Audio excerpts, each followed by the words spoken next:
오늘의 모든 수업 과정을 지켜주시옵길 빕니다. 특별히 캐나다 총신을 이끌어 가시는 총장님과 모든 우리 보직자분들 또 교수님들에게 지혜와 명철을 더하여 주셔서 이 학교를 통하여 하나님의 뜻을 이루어 드릴 수 있도록 도와주옵소서. 아멘. 감사하며 예수님 이름으로 기도합나이다. 아멘. 아멘. 아멘. 예, 반갑습니다. 인사드리겠습니다. 아멘. 예. 예, 제가 사실 참여하시는 분들, 이 교육적인 백그라운드를 제가 잘 모르기 때문에, 어떻게 접근해야지 잘, 접근할 수 있을지 좀, 고민이 됩니다. 그래서 총장님께 잠깐 모든 것좀 여쭤봤는데, 뜯어줘봐요. 어떤 분들은 이미, 신학 공부를 하신 분도 계시고, 또 어떤 분들은 평신도, 네, 1차적으로 시편을 처음 공부하는 분들의 수준에 맞추어서 그렇게 강의를 진행하도록 하겠습니다. 시편 어떻게 이해할 것인가? 이 내용은 사실 제가 전자책으로 올렸습니다만은 원래 영어로 책을 쓴 것을 한국어로 AI를 사용해서 번역했기 때문에 이 번역을 보니까 아직 매끄럽지가 못한 부분이 많습니다. 그래서 제가 계속 편집을 하고 있습니다. 그래서 전자책은 언제든지 편집이 가능하기 때문에 일단 여러분들 책을 다운로드 저 교보문고에서 여러분 구입하셔서 보시면서 나중에 최종적으로 제가 완성될 때 다시 다운 받으시면은 최근 것으로 업데이트가 됩니다. 그렇게 보시면 되겠습니다. 시편 어떻게 이해할 것인가 라는 주제로 공부하도록 하겠습니다. 자, 제1장 여러분 교재에 보시면은 제1장의 내용을 제가 여기 PPT로 만든 것입니다. 시편과 그 중요성, 시편의 중심적 역할과 지속적 영향 탐구라는 주제로 1장을 공부하도록 하겠습니다. 구약 성경에서 시편이 차지하는 위치를 먼저 한번 생각해 보시면은 시편은 구약 정경에서 중간 부분에 위치하고 있습니다. 그래서 앞부분에 모세오경 역사서가 있고 그 이후에 욥시 잠언나 시가서가 나오고 그 다음에 소선지서, 대선지서, 소선지서, 사레메겔단, 호열합, 욥미나합, 대선지서, 소선지서가 이렇게 따라 나오고 있죠. 중간 부분에 위치하고 있고요. 그래서 율법서와 이 예언서 사이에 위치하면서 다리 역할을 수행하고 있습니다. 주로 시와 노래로 구성된 독특한 장르입니다. 여러분 노래하면은 시로 구성된 것이 시편에 시편만 시로 된 것이 아니라 사실 선지서 대부분도 시문체로 되어 있습니다. 여러분 선지서가 시로 된 것 아셨습니까? 이사야, 예레미야, 에스겔, 다니엘 또 12소 선지서가 대부분 시문체로 되어 있습니다. 성문서 시가서에 속하는 욥시 잠언은 말할 것도 없고 욥기 시편 잠언 전도서 아각서는 말할 것도 없고 선지서 대부분이 시문체로 되어 있습니다. 왜 시문체로 선지서를 기록했을까요? 물론 욥기 1, 2장과 결론 부분에는 산문체로 되어 있습니다. 내러티브 산문체로 되어 있지만은 중간 부분 대부분은 시문체로 되어 있습니다. 또 선지서를 왜 시문체로 기록하고 있을까요?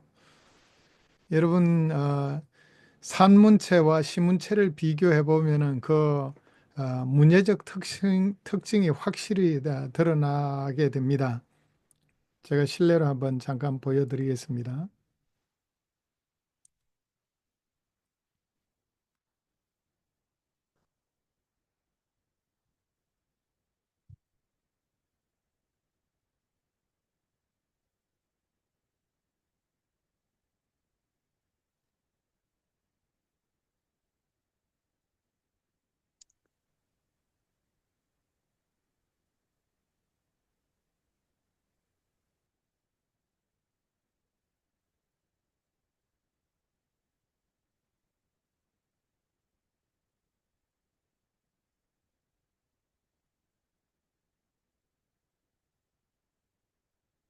여러분 레위기 1장 보이십니까?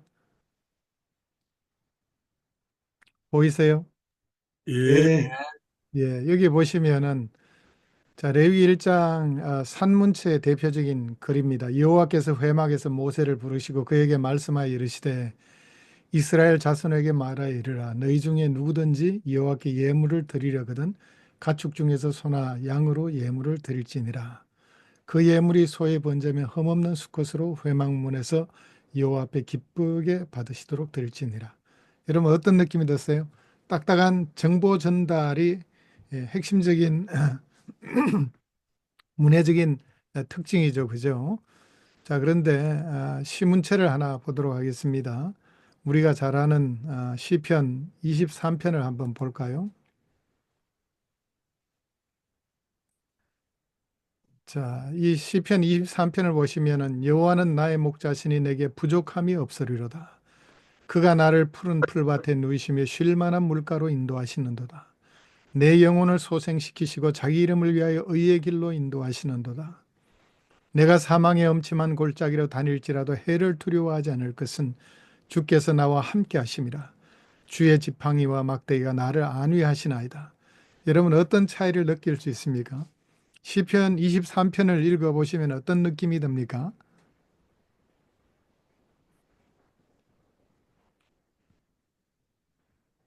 자, 레위기와는 달리 여기 보시면은 여호와는 나의 목자시니 또 푸른 풀밭에 누이시고 쉴 만한 물가로 인도하시고 또 의의 길로 이끄시고 사망의 엄침한 골짜기로 다닐지라도 해를 두려워하지 않을 것이라 이렇게 말씀하는데 자, 여기 보면 시문체에는 그림은으로 가득 차 있습니다.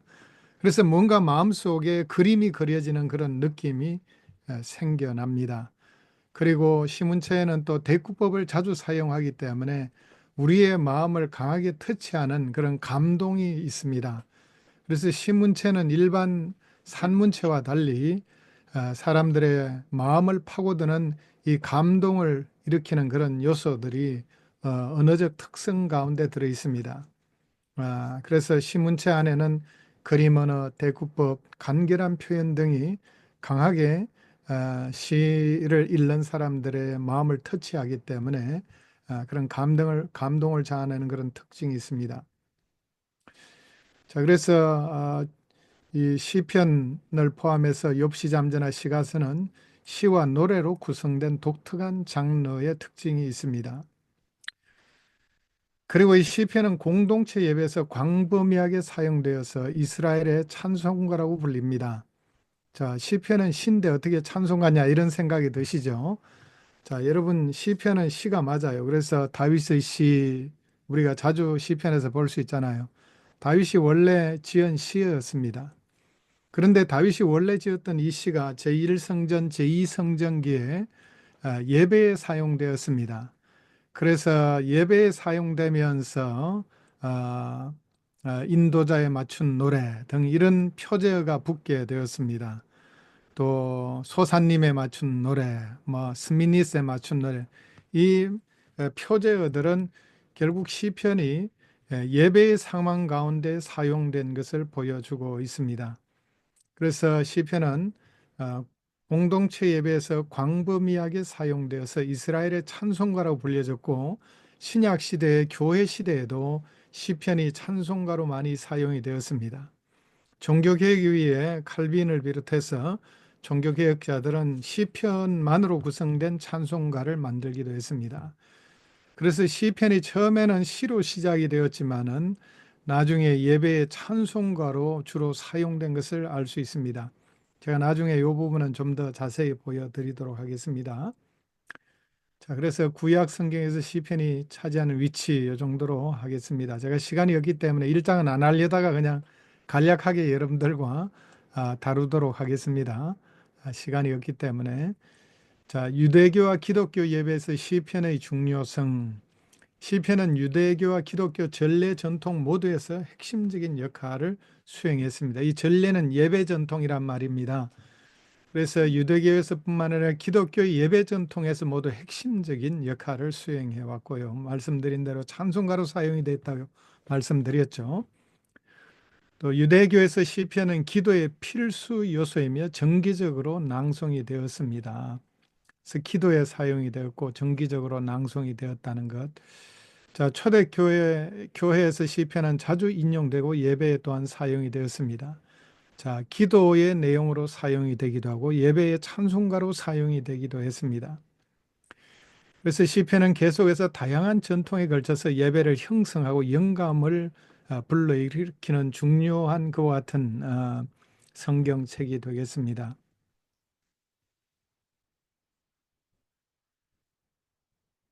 죄송합니다. 자, 여러분 제가 앞으로 자주 말씀드리겠습니다만 시편 공부의 최고 좋은 방법은요. 시편을 통째로 암송하는 겁니다. 제가 경험적으로 말씀을 드리는데요.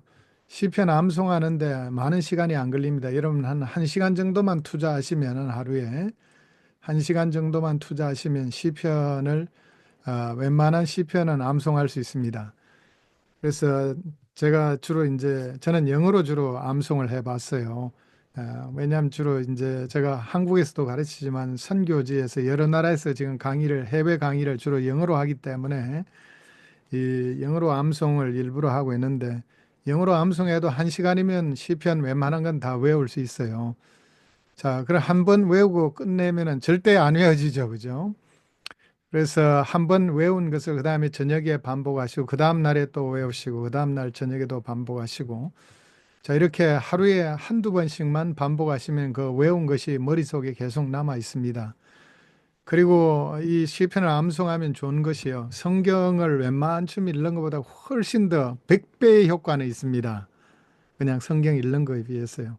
시편을 읽는 거에서 100배의 효과는 있습니다. 저는 잘 때마다 시편 23편을 암송하고 잡니다. 또 시편 3편도 자주 암송합니다. 시편 6편도 암송하고요.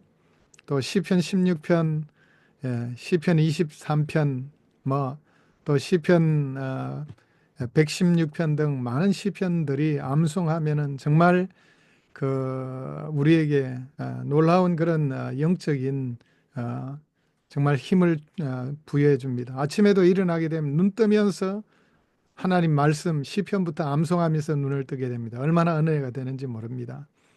특별히 시편의 많은 내용들은요, 탄원시잖아요.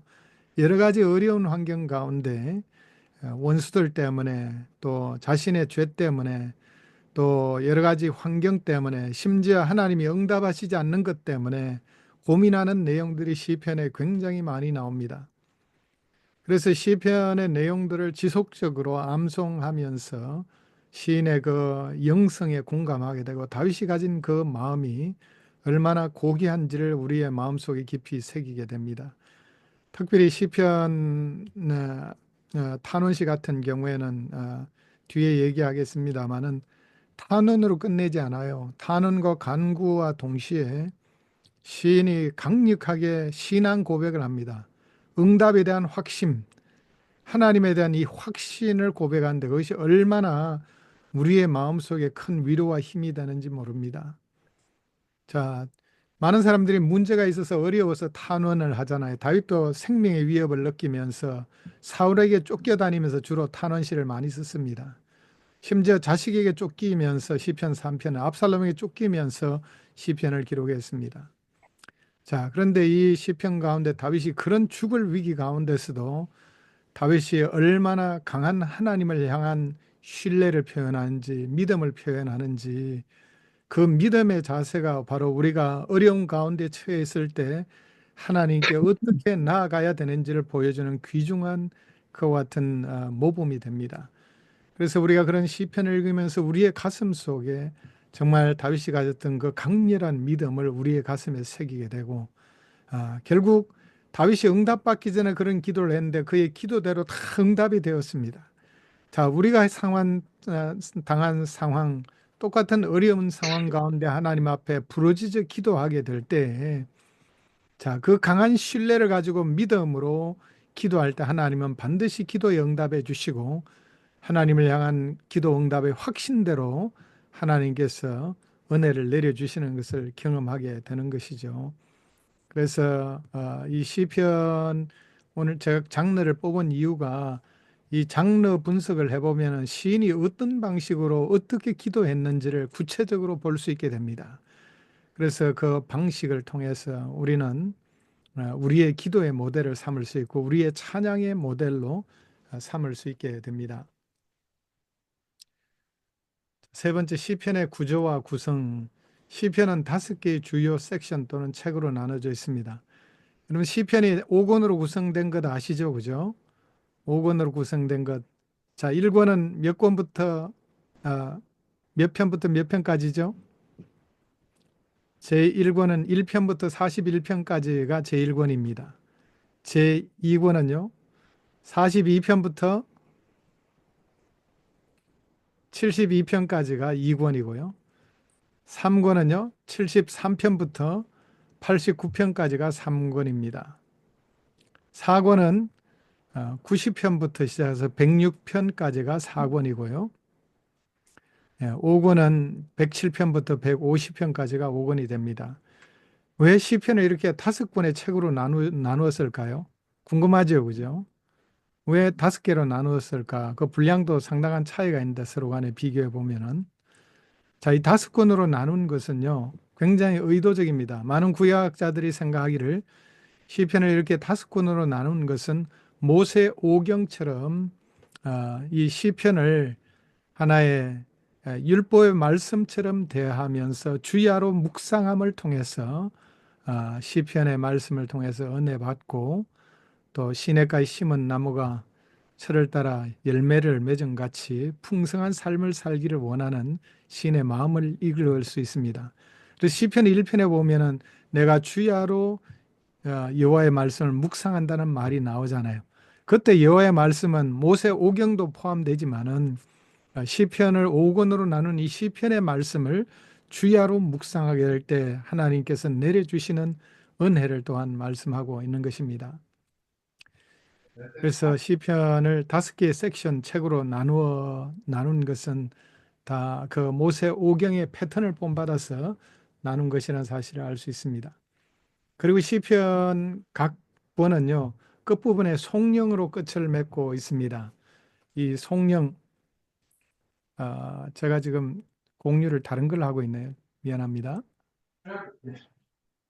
예. 자, 송령을 한번 보도록 하겠습니다. 자, 시편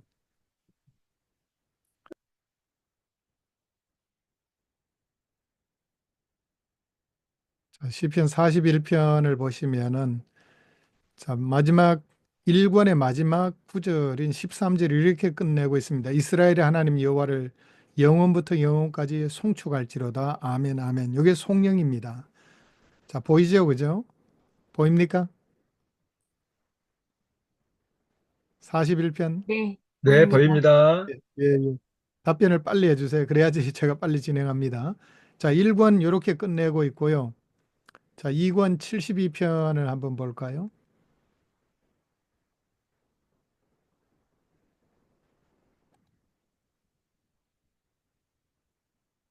자, 72편도 보시면은 자, 그 영화로운 이름을 영원히 찬송할지어다. 온 땅에 그의 영광이 충만할지로다. 아멘, 아멘. 아까처럼 송영으로 끝내고 있습니다. 아멘, 아멘.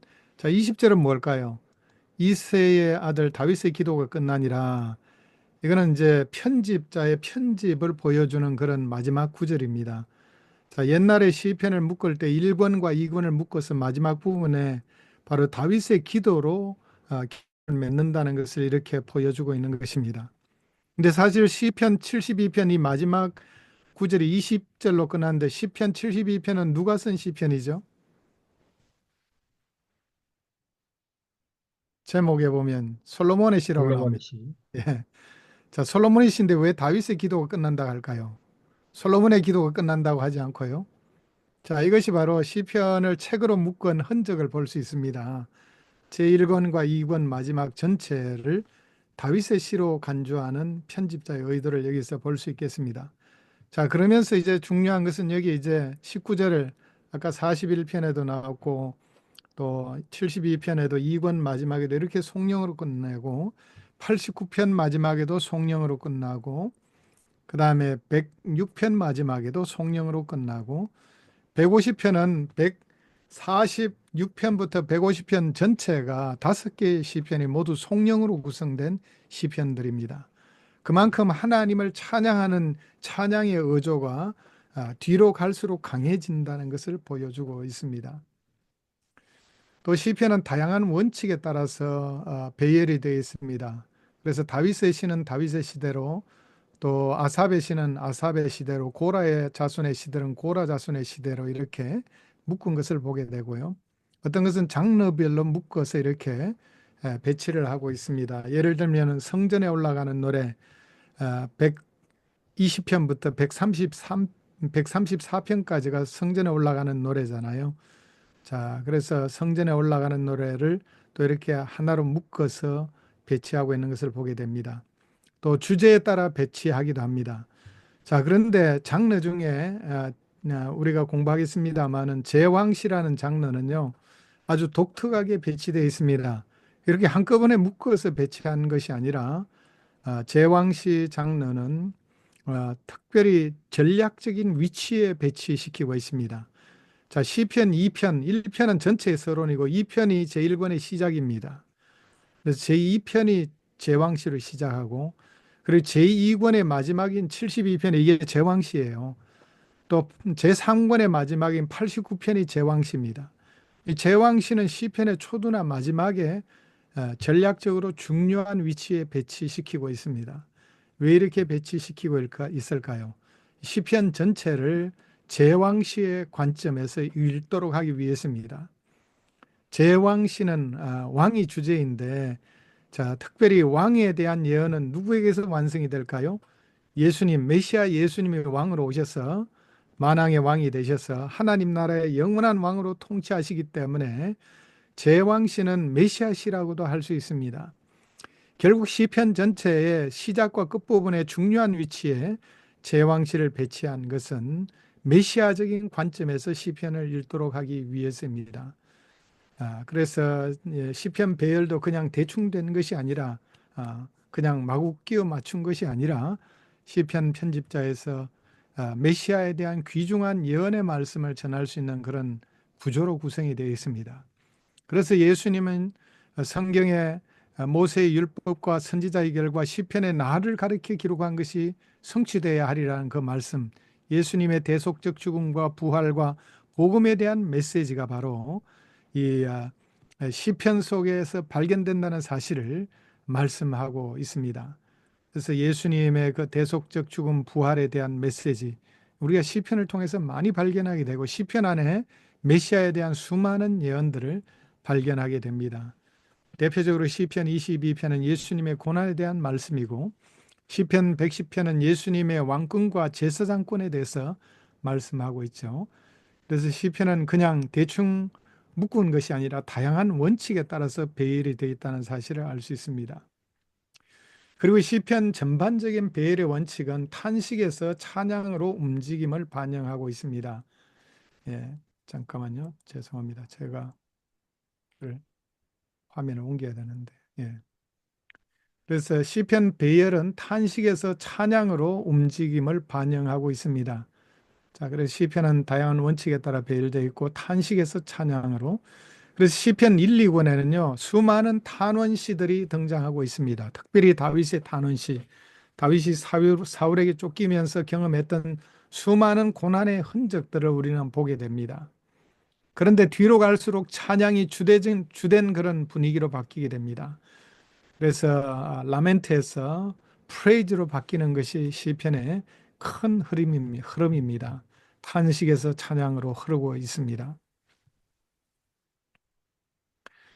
자, 그다음에 시편의 저자와 연대에 대해서 잠깐 말씀을 나누겠습니다. 개별 시편의 저자와 정확한 연대는 여전히 논쟁의 여지가 있습니다.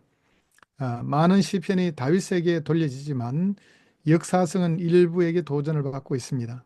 여러분 시편에 다윗의 시가 몇 개 나오는지 아세요? 총 73개가 나옵니다. 근데 우리는 시편 하면 뭐예요? 모두 다윗이 지은 것으로 아는 경우가 많잖아요. 다윗이 모두 지은 것이 아닙니다. 아삽의 시도 나오고 고라의 아들들의 시도 나오고요. 솔로몬의 시편도 두 개 있고 모세의 시편 90편에 모세의 시편이죠. 모세의 시도 있습니다. 자, 그래서 저자에 대한 그 표제의 저자에 대한 그 다윗의 시라고 나오는 것들이 있잖아요. 자, 이것이 다윗이 다 지은 것인가라는 그런 의문을 제기하는 학자들이 있긴 합니다. 자, 왜 그러냐 하면은요, 시편의 내용과 이 표제가 정확히 일치하지 않는 경우가 있습니다. 그래서 그런 경우들 때문에 표제에 대해서는 우리가 성경 영감서라 하면은 성경 창세기부터 요한계시록까지 모두 다 하나님의 영감으로 1.1획도 틀림이 없는 말씀으로 알잖아요. 자, 그렇게 알아야 됩니다. 그런데 표제는 우리가 한 가지 조심해야 됩니다. 자, 그래서 표제는 정말 이게 처음부터 기록될 때 끼어져 있었다라고 생각하면 곤란합니다.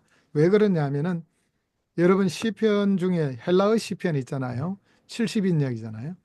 70인역은 시편이 150편으로 구성된 것이 아니라 151편으로 구성되어 있습니다. 구분의 차이가 좀 있습니다.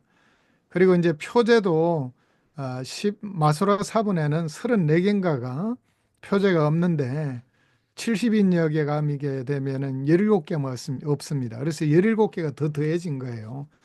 그래서 후대에 지나가면서 세월이 지나가면서 번역자들이 특별히 70인역 같은 경우에 더한 것을 보게 됩니다.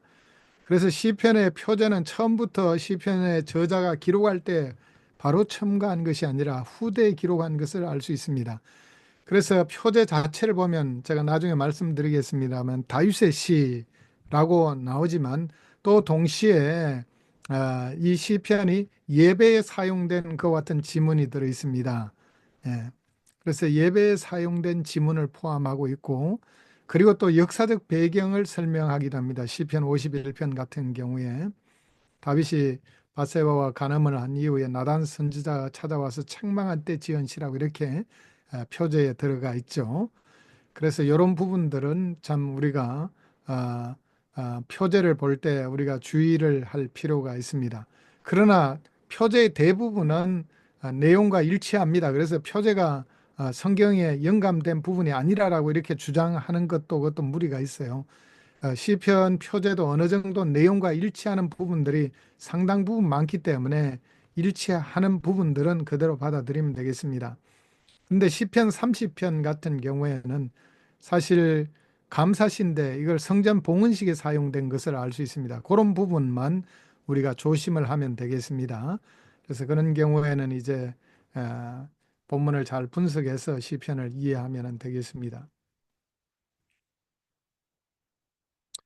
그리고 최종 편집은 포로기 이후 시대에 이루어졌을 가능성이 높다. 이거 사실 70인역을 비교해 봐도 그렇습니다. 제가 말씀드린 대로 마소라 사본에는 150편이지만 70인역에 보면은 151편으로 되어 있고 그래서 마소라 사본이 70인역으로 변화될 때 번역이 될 당시 주전 2세기경에 주로 되었는데까지 주로 번역이 되는데 자, 이런 역사적인 배경을 보게 되면 그 당시까지도 시편이 아직 최종적인 정경화 단계에서 완성되지 않은 것을 우리가 보게 됩니다. 그래서 시편에 있어서 우리가 이 최종 편집 시기를 포로 이후 시대로 볼 수 있다는 것을 여러분 기억하시기 바랍니다. 그렇다고 포로 이후에 다 썼다 자유주의자들이 얘기하듯이 그렇게 얘기해서는 절대 안 됩니다. 자유주의자들은 정말 큰 죄를 짓고 있는 거예요. 그렇게 성경을 포로 이후에 심지어 모세오경도 후대에 써졌다고 얘기하는 것은 하나님의 영감된 말씀을 부정하는 아주 잘못된 생각입니다. 아, 다윗의 시는 다윗의 시인데 이것을 이제 표제를 없는 부분을 넣는다든지 이런 부분에서 편집이 됐다는 것이지 다윗의 시 자체가 그때 지었다는 뜻은 아닙니다. 다윗의 시는 다윗 당시에 지은 시가 이제 그 후대에 편집되었을 가능성이 있다는 것입니다. 최종 편집이란 말에 주목하시길 바랍니다. 자, 1장은 이 정도로 마치겠는데 혹시 질문 있으세요? 1장에 대해서 질문 있으십니까? 예, 질문 없으시면 이제 2장으로 넘어가도록 하겠습니다.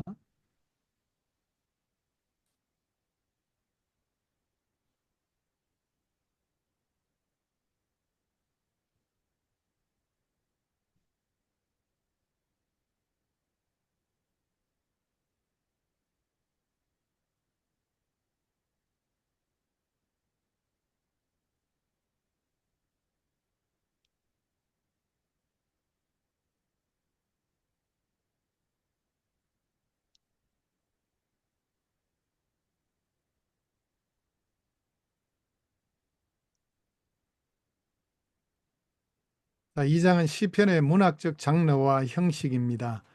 아, 자, 장르라는 말 아시죠? 야, 이 말은 불어 장르에서 온 말인데 영어에 그대로 도입이 되었습니다. 그래서 문학의 유형 그렇게 생각하시면 되겠습니다. 우리가 쉽게 문학의 유형을 분류해서 부르는 대략적인 용어 현대에서는 픽션 장르와 non 픽션 장르가 있지 않습니까? 자, 픽션 장르는 어떤 거예요? 소설 같은 것이 픽션이죠, 그죠? 예, 소설 같은 거 만들어낸 이야기라는 것입니다. non-픽션 장르는 대표적으로 신문 기사 같은 것이 non-픽션 장르입니다. 자, 우리가 아, 신문 기사를 읽으면서 이거 소설책 쓰듯이 쓴 것이구나 그렇게 생각하면서 읽는 사람 잘 없을 겁니다. 반면에 소설 읽으면서 이게 역사적 사실이라고 생각하는 사람은 잘 없을 것입니다. 아무리 역사에 기초했다 하지라도 각색이 되었다는 사실을 전제하고 소설을 읽는 것입니다. 그래서 이 장르는 정말 우리가 그 문학적인 특성을 이해하는 데 대단히 중요한 그와 같은 해석학적인 도구입니다. 그래서 문학적 장르와 형식을 바로 이해하는 것은 우리가 시편의 의미를 정말 깊이 이해하는 데 아주 중요한 그런 해석 방법이 되겠습니다. 자, 시편 장르는 한 7가지 학자에 따라 다양하게 분류해서 사용합니다마는 찬양시도 있고요. 어, 탄원시도 있고 감사시도 있고 제왕시도 있고 지혜시, 회상시, 확신시 등 한 7가지로 이렇게 주로 분류를 합니다. 네, 학자들에 따라서 또 다양하게 더 범주를 많이 만들어서 사용하기도 합니다만은 대체로 한 7가지 정도로 하고요. 이 장르 분류가 왜 중요하냐? 우리가 시편을 이해하는 데 있어서 이 장르를 잘 이해하고 읽으면은 시편의 내용을 우리가 정확히 이해하는 데 큰 도움이 되고 설교에도 큰 도움이 되고 우리가 묵상하는데도 말씀을 묵상하는데도 여러 가지로 큰 도움을 받을 수가 있습니다. 그래서 이 장르를 정확히 파악하는 것은 정말 시편 이해의 가장 기본 중의 기본이기 때문에 아, 이번 학기 제 강의의 초점을 시편 장르에 따라 읽기라는 부제로 이렇게 접근을 하고 있습니다. 자, 찬양시 시편에서 가장 두드러진 문학 장르 중에 하나가 바로 이 찬양시입니다.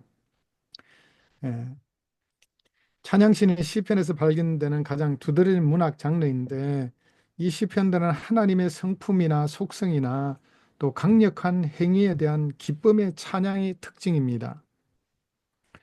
자, 시편은 예배자로 하여금 하나님의 위대하심과 선하심, 사랑을 인정하고 찬양하도록 초대하며 종종 공적 예배의 맥락에서 이루어지고 있습니다. 자, 시편 찬양시의 구조는 찬양의 부름, 찬양의 이유, 결론적인 선포 이 3가지 카테고리가 주된 카테고리입니다. 자, 찬양의 부름은 회중이나 개인에게 예배 행위에 참여하도록 요청하면서 종종 찬양하라, 축복하라, 노래하라 같은 명령령을 사용하고 있습니다. 자, 이러한 찬양의 요청은 모든 피조물에게까지 확장되어 하늘과 땅의 모든 생명체를 예배에 참여하도록 초대하기도 합니다. 자, 찬양의 이유는 이제 찬양에 대한 부름 이후에 바로 찬양의 이유가 종종 따라 나옵니다. 주로 히브리어로 키 왜냐하면이라는 히브리어를 사용합니다. 왜냐하면 왜 하나님을 찬양해야 되느냐 그 이유를 설명합니다. 자, 그 이유는 하나님의 지혜, 하나님의 능력, 하나님의 공의, 자비와 같은 하나님의 속성이나 또 출애굽, 가나안 정복, 또 다윗 왕조 수립과 같은 창조와 역사에서 하나님의 위대한 행적이 포함될 수 있습니다. 과거에 하나님께서 행하신 일들에 대한 이야기는 현재도 변함없는 신실하심과 공급하심에 대한 신뢰와 확신을 불러일으키는 역할을 하게 됩니다. 그 다음에 세 번째 부분에는 종종 예배에 대한 부름으로 결론을 맺고 있습니다. 혹은 공동체에 대한 축복을 선포하기도 합니다. 이 결론은 시편의 중심 메시지를 강화하고 찬양과 감사의 지속적인 실천을 장려하려는 역할을 하게 됩니다.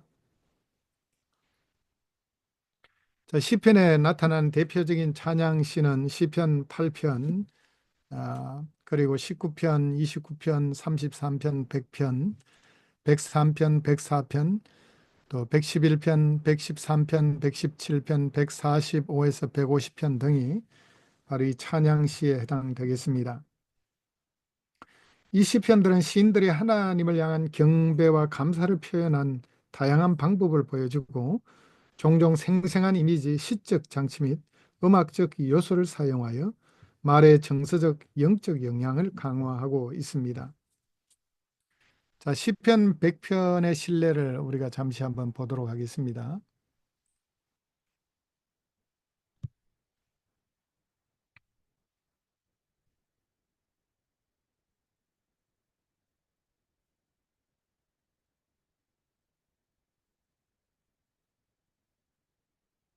자, 여러분 스크린에 글씨가 보이세요? 네, 보입니다. 예, 네, 우리 함께 한번 읽어보겠습니다. 시편 100편. 온 땅이여 여호와께 여호와께 여호와께 즐거운 즐거운 찬송을 찬송을 부를지어다. 부를지어다. 기쁨으로 기쁨으로 여호와를 섬기며 섬기며 노래하면서 그의 그의 그 앞에 앞에 나갈지니 나갈지어다. 여호와가 여호와가 여호와가 우리의 우리 하나님이신 하나님이신 줄 줄 너희는 너희는 알지어다. 알지어다. 그는 그는 우리를 그는 우리를 우리를 지으시니요 지으시니요 우리는 우리는 그의 우리는 그의 것이니 그의 것이니 그의 그의 백성이요 백성이요 그의 그의 기르시는 기르시는 양이라. 양이로다. 감사함으로 감사함으로 감사함으로 그의 그의 문에 문에 들어가며 들어가며 찬송함으로 찬송함으로 그의 그의 궁전에 궁전에 들어가서 들어가서 그에게 그에게 그에게 감사하며 감사하며 그의 감사하며 그의 이름을 이름을 송축하였도다. 송축하였다. 아멘. 아멘. 5절 여호와는 선하시니 선하시니 그의 그의 인자하심이 인자하심이 영원하고 영원하고 그의 그의 그의 성실하심이 성실하심이 성실하심이 대대에 대대에 대대에 이르리로다. 이르리로다. 아멘. 요 아멘. 자세한 분석은 뒷부분에 제가 아마 오후 시간에 다루는지 다루겠습니다. 근데 간단한 구조를 설명을 드리면 온 땅이여 모든 땅에 초청을 하죠. 여호와께 즐거운 찬송을 부를지어다. 하나님께 찬송을 부를지어다라고 초청을 하고 있습니다. 또 기쁨으로 여호와를 섬기면서 노래하면서 그의 앞에 나아갈지어다. 예. 기쁨으로 여호와를 섬기도록 초청하고 자, 이 히브리어 레난이라는 말을 쓰는데 즐거운 노래를 부르면서 그의 앞에 나갈지어다. 즐거운 소리를 지르면서 나갈지어다. 라고 말씀하고 있습니다. 우리가 찬양할 때 주로 그렇게 하잖아요. 즐거운 소리를 내면서. 바로 이 예배의 정신을 여기서 알 수 있습니다. 이 찬양시는 우리가 하나님 앞에 나갈 때 어떤 마음으로 나가야 될지를 보여주고 있습니다. 그야말로 인상을 쓰면서 나가는 것이 아니라 찬양과 기쁨과 감사한 마음으로 하나님 앞에 항상 나가야 된다는 것을 보여주고 있습니다. 왜 이렇게 하느냐? 이유가 3절에 나옵니다. 왜 하나님을 이렇게 감사와 기쁨과 찬송을 하면서 나가야 될까요? 여호와가 우리 하나님이신 줄 너희는 알지어다. 그는 우리를 지으시니요 하나님께서 우리를 창조하셨기 때문에 우리는 하나님 앞에 찬양하면서 나가야 된다는 것입니다. 여호와가 우리 알지어다. 우리는 그의 것이니 그의 백성이요. 자, 이 두 말씀이 뭔 줄 아세요? 바로 이게 언약 공식입니다. 자, 우리가 하나님의 백성이기 때문에 우리는 언약 백성이기 때문에 하나님의 언약 백성을 삼아주신 그 은혜에 감사하면서 기쁨으로 감사함으로 즐거운 마음으로 하나님 앞에 예배해야 된다는 것이죠.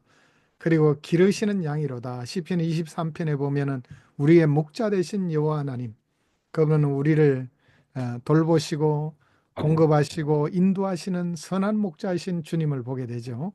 자, 이런 이유 때문에 하나님을 즐거운 마음으로 기쁨으로 찬양하면서 나가야 된다는 거죠. 자, 다시 4절에 보면 또 감사함으로 그 문에 들어가며 찬송함으로 그 궁정에 들어가서 그에게 감사하며 그 이름을 송축할지어다. 자, 감사와 찬송으로 또 들어가도 또 다시 한번 예배에 초청하고 있습니다. 자, 감사와 찬양, 문, 궁정, 이것은 바로 성전으로 들어가는 모습을 보여주고 있죠.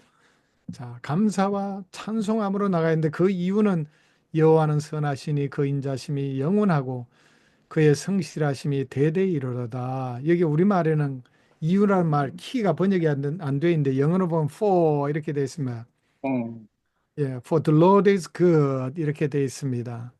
그래서 여호와 하나님은 선하시기 때문에, 그리고 그의 인자하심이 영원하고 그의 성실하심이 대대히 이르기 때문에, 인자란 말은 헤세드란 말인데 하나님의 언약적 사랑을 말합니다.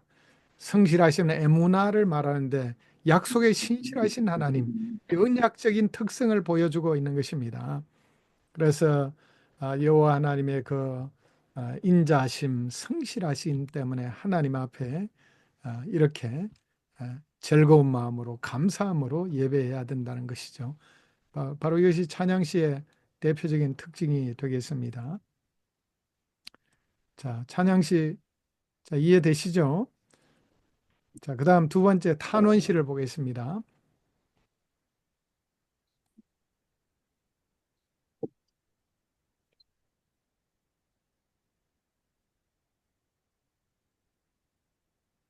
자, 탄원시는 시편에서 가장 많은 범주의 시편으로 전체 시편의 약 3분의 1을 차지하고 있습니다.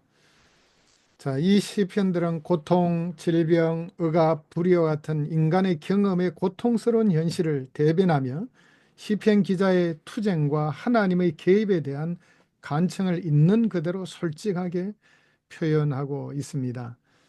그래서 탄원시는 정말 다윗이 사울에게 쫓기면서 가장 탄원시를 많이 지었어요. 정말 압제를 당하면서 얼마나 고통스러웠겠습니까? 때로는 생명의 위협을 느끼면서 그는 끊임없이 하나님 앞에 탄원시를 올려드리고 있습니다. 탄원시는 크게 개인 탄원시와 공동체 탄원시로 구분해서 볼 수 있겠습니다. 자, 개인 탄원시는 시편 3편, 22편, 31편, 42편, 51편, 130편 등이 여기에 속하고, 공동체 탄원시는 시편 44편, 74편, 79편, 137편 등이 여기에 속합니다. 자, 개인 탄원시는요, 개인적으로 하나님 앞에 기도하는 것입니다. 다윗이 사울에게 쫓기면서 개인적으로 하는 것이고, 공동체 탄원시는요, 국가적인 재난 등을 당해서 국가적 차원에서 혹은 교회 공동체가 함께 하나님 앞에 탄원시를 올려드리는 것과 같은 경우들입니다. 자, 탄원시의 구조는 이렇게 되어 있습니다. 이 구조가 참 중요합니다. 하나님을 부르고 여호와여라고 이렇게 부릅니다. 그 다음에 불평 이렇게 나오는데 이게 이제 탄원의 내용입니다. 자신의 어려움을 있는 그대로 하나님 앞에 토로하는 것입니다.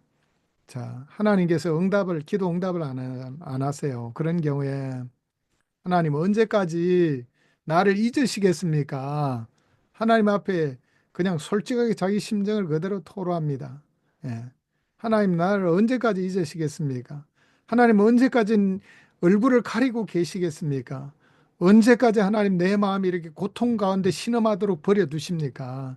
내 원수들이 이렇게 나를 이기도록 그냥 두시겠습니까? 있는 그대로 자신의 형편을 하나님 앞에 아뢰는 것이 바로 이 불평. 이 불평이라는 용어가 조금 그러는데 저는 이거를 이제 탄원이라고 얘기를 합니다. 혹은 탄식 그런 말을 쓰는데 이거 제가 번역을 아직까지 아까 말씀드린 대로 이 AI로 번역을 했기 때문에 용어들이 아직 마음에 안 드는 게 이제 다음에 이제 정리해서 싹 바꾸어서 올리겠습니다. 그래서 이 불평이라기보다는 용어를 좀 바꾸면 좋겠어요.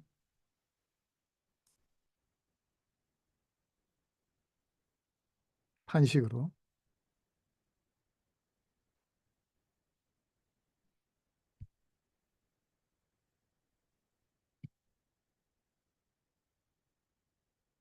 예, 탄식 고쳤습니다.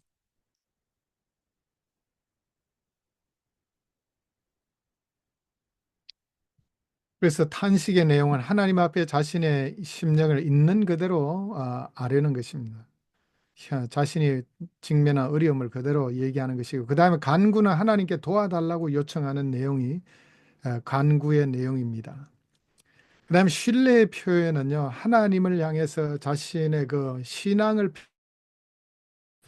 시편 3편 같은 경우 뒷부분에 보시겠습니다만은 천만인이 나를 에워싸 진친다 할지라도 나는 두려워하지 않겠습니다. 하나님을 강하게 신뢰하기 때문에 이런 자신만만한 표현을 하게 되는 것입니다. 자, 그 다음에 신뢰 표현, 또 찬양의 서약, 마지막 부분에 이제 찬양할 것을 서약하는 내용이 종종 등장하게 됩니다. 예, 종종 등장하고요. 자, 탄원시의 기능은 탄원은 하나님 앞에서 슬픔, 분노, 두려움, 절망 등 인간의 모든 감정을 표현할 수 있는 언어를 제공합니다. 제가 태국에서 강의할 때요, 어느 태국 교회 가서 강의를 했는데 그 교회에서 이제 강의를 한 다음에 교인들 중에 질문을 했습니다. 질문을 했어요. 정말 하나님 앞에 불평이나 또 탄원 이런 내용들을 솔직하게 얘기한다는 것이 두려웠는데 정말 어려움 당한 분이 계셨어요.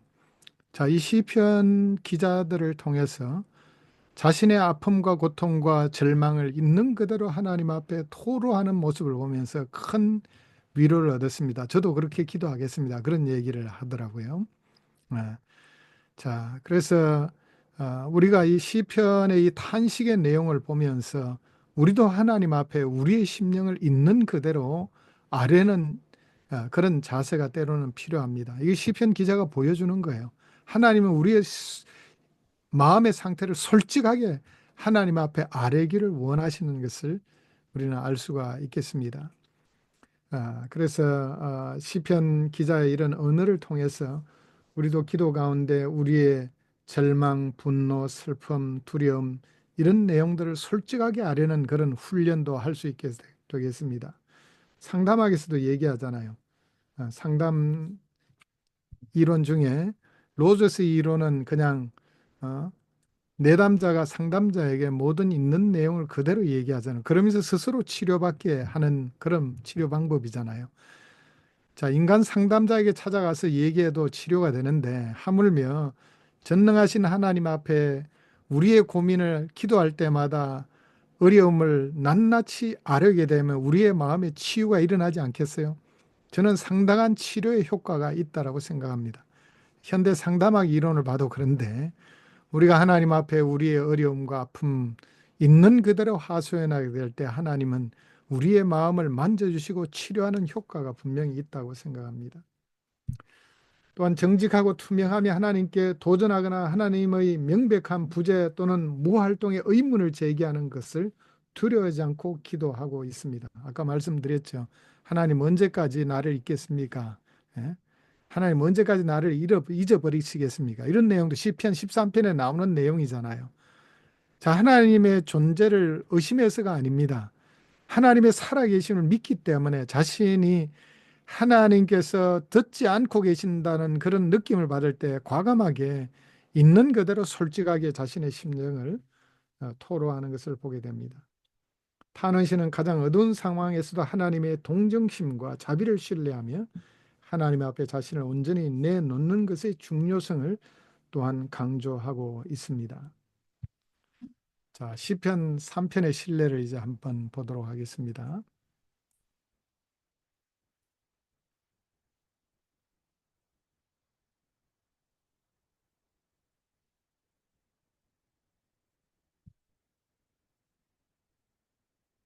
자, 시편 3편의 신뢰. 자, 우리 함께 한번 읽어보겠습니다. 다윗이 그의 아들 압살롬을 피할 때 지은 시.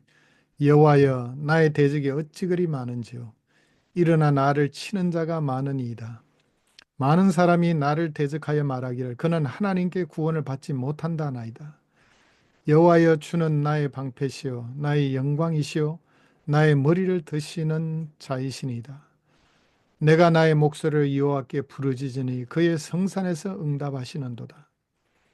내가 누워 자고 깨었으니 여호와께서 나를 붙드심이로다.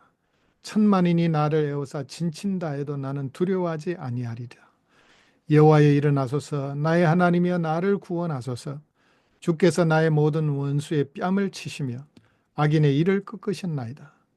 구원은 여호와께 있사오니 주의 복을 주의 백성에게 내리소서. 자, 시편 3편은 다윗이 그 아들 압살롬에게 쫓겨서 지금 피하면서 지은 시입니다. 상황 가운데 이 탄원 시를 지었죠.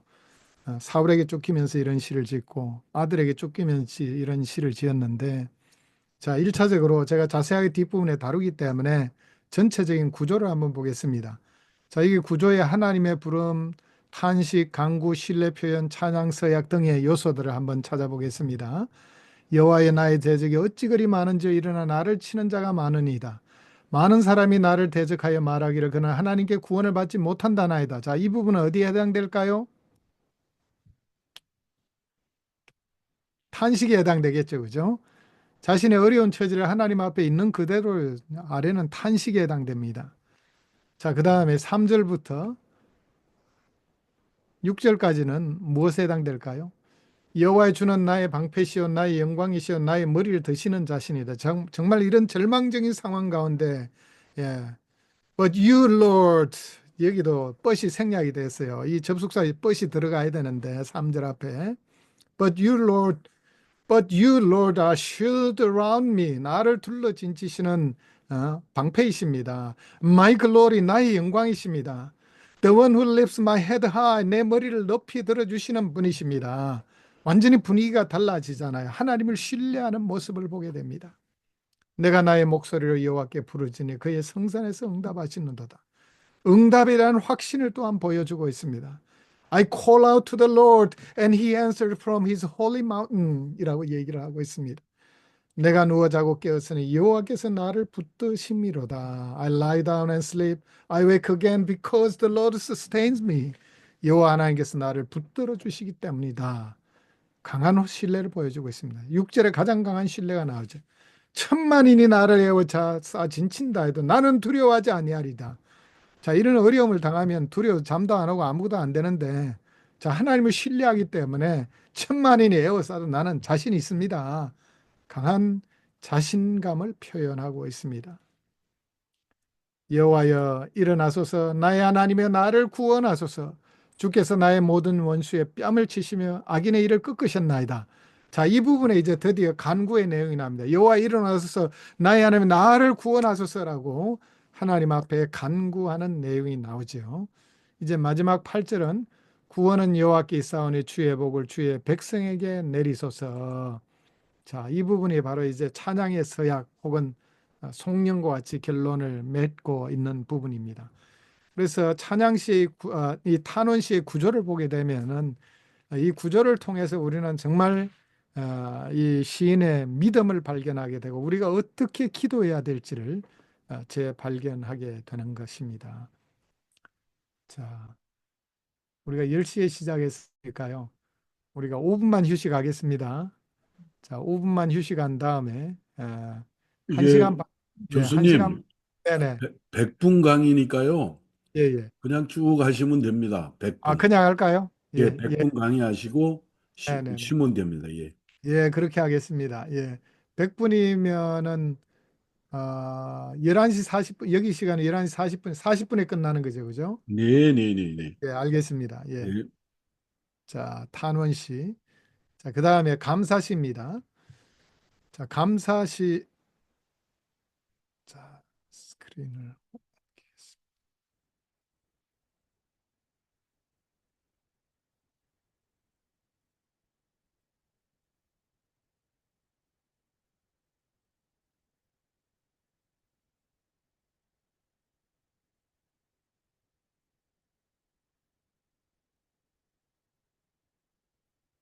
자, 감사시.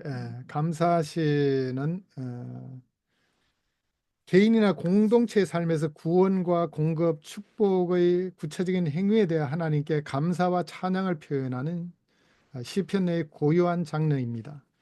이 시편들은 기도에 대한 하나님의 응답과 고통의 시기에 하나님의 개입을 찬양하기 때문에 종종 환원시에 대응하는 역할을 합니다. 자, 이 부분을 우리 감사시하면 감사만 얘기하는 것으로 하는데, 자, 감사의 내용은 다른 장르에서도 등장합니다. 근데 이 탄원시하고 연관되어서 이 감사시를 이해할 필요가 있는데요. 왜 이게 중요하냐 하면 탄원시의 내용이 아까 말씀드린 대로 하나님 앞에 자신의 요청을 자신이 원하는 바를 하나님 앞에 아는 것이 바로 이 탄원시라고 말씀을 드렸잖아요. 자, 하나님께 간구했는데 하나님께서 응답을 해 주셨어요. 질병으로부터 구해달라고 했는데 하나님께서 질병으로부터 구해 주셨어요. 또 원수의 핍박으로부터 구해달라고 했는데 구해 주셨습니다. 또 하나님의 응답이 없었는데 하나님께서 갑자기 응답하셨어요. 이런 경우에는 어떻게 해야 될까요? 하나님 앞에 감사를 표현해야 되잖아요. 자, 이렇게 감사를 표현하는 것이 바로 이 감사시입니다.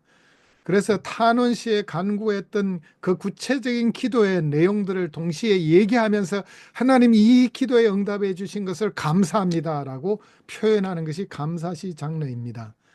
그래서 현대적인 관점에서 이 감사시 장르를 이해할 때는 바로 이 탄원시와의 연관관계 속에서 감사시를 이해하는 것이 중요합니다. 자, 감사시의 구조는 일반적으로 감사에서는 또 고난과 구원의 경험 이야기, 또 찬양과 봉사에 대한 새로운 헌신 혹은 서원 등이 들어가 있습니다. 자, 감사에서는 일반적으로 하나님을 찬양하라는 적인 감사의 표현으로 시작이 됩니다.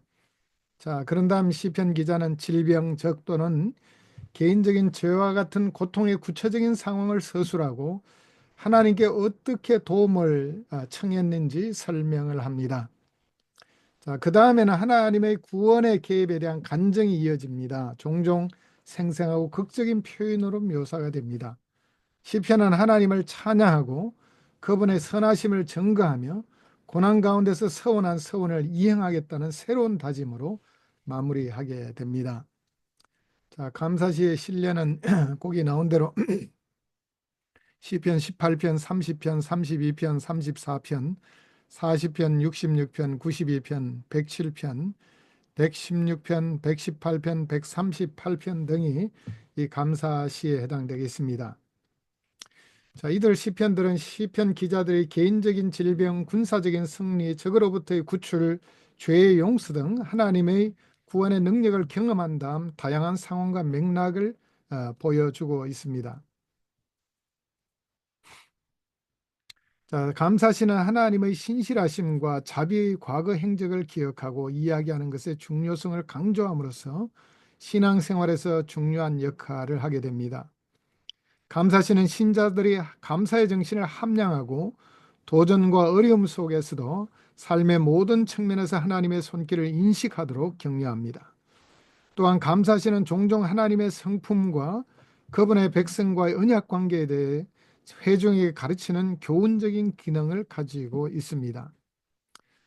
유대교와 기독교 예배에서 감사시는 기도나 절기 축하나 개인 간증 등 다양한 예배 상황에서 사용되어져 왔습니다.